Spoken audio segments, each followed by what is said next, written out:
When somebody has a stroke, every second that goes by is crucial. As brain tissue and millions of neurons begin to fade away, time could not be more precious.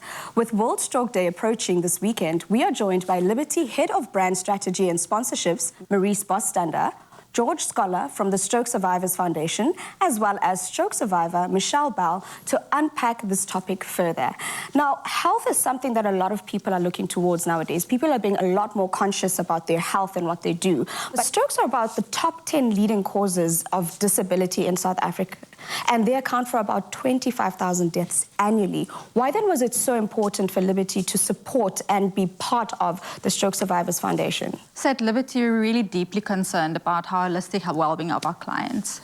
So for us, it's not just about providing the support and financial advice and services from a risk and investment perspective, but it's really about being true to what we promise our clients and South Africans. The Stroke Survivor Foundation and Heart and Stroke Foundation of South Africa is very important for us because it will enable us to really make sure that we connect with our audiences to support them in their vulnerable moments. Well, it's good to see that both of us, I'm not alone in this, because we're both wearing these blue gloves. In South Africa, you might be wondering, why are we wearing these blue gloves? So maybe, George, you can unpack that for us. What is the Blue Glove Initiative, and then why is it such an important drive? The Blue Glove came about in that the easiest way to get your empathy, not sympathy, empathy, is when you feel what we go through.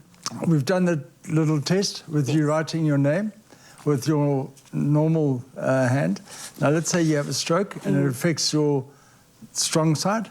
So now you've got to learn to write. So please write the word right. Okay. Okay. And then your name. So I've written my name and the word left using my left hand, which is my strong hand, which is what I use on a daily. And I'm now going to be trying to write right as well as my name using my other hand. Okay. I don't normally use my right hand, so this is going to be quite a mission. Actually, it's quite hard to even hold the pen. And hold the paper. And the paper, true, yeah. Now, imagine you didn't have a left hand. So that's what disabled people go through. After the trauma, they've got to find ways to adapt to the newfound situation. And the easiest way to get your empathy is what you're doing now. You've found out firsthand how difficult it is. So if you can show that.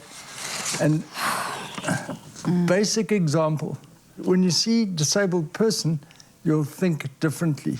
Michelle, I think this is the perfect time to then bring you in here, because we're talking about, strokes and surviving strokes and getting through it and getting through, the recovery. Do you mind just perhaps telling us about your experience with having a stroke and how your road to recovery was, how long it took, and just maybe talk us through that whole process? I was cooking one Sunday evening dinner and I noticed that I couldn't pick up my right arm. And I went to my partner and I said, pick up my arm because something doesn't feel right. So he picked it up and it automatically dropped straight down to my side. And he wanted to go to the hospital, but I told him, no, it's fine, it's probably just a pinched nerve, it will go away. But after 3 hours, it didn't go away. So we rushed to the hospital, and that's when I was taken into the ER. And on the table, lying in my CT scan, they told me that I had a stroke. Wow. And I think the scariest part is normally when people talk about having a stroke, it becomes such an event where it's a physical event. Someone is going through a stroke. You can see it, you can experience it.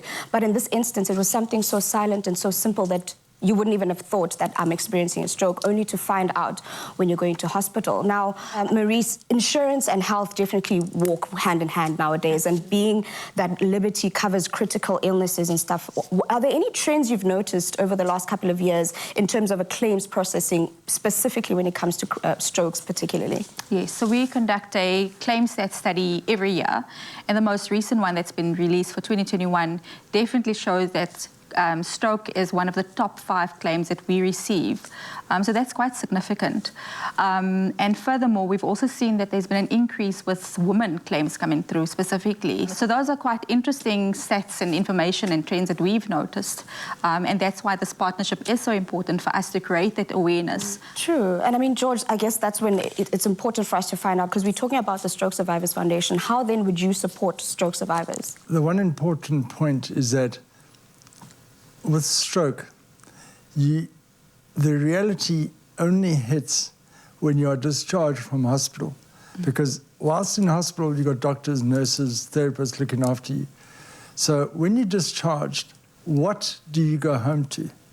There's a huge gap there, and that's where we step in, because we offer peer support and we offer them advice just to show them that A, there is life after stroke, and B, it's all up to you to make that happen.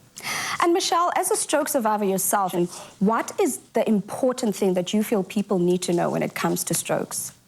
The recovery would be to not blame yourself for anything. I blamed myself for a lot.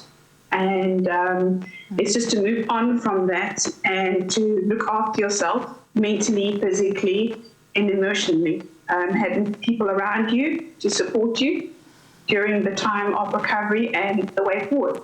Thank you so much, Michelle, and thank you all for being here. This might be something that is very negative for some people. There is a light at the end of the tunnel. There's initiatives like the Stroke Survivors Foundation. There's Liberty, who gives people the option in terms of cover and things that they can get. But one thing I can say to South Africa is that experience the effects of a stroke by giving your hand a day. Wear a blue glove in support and advocacy for World Stroke Day.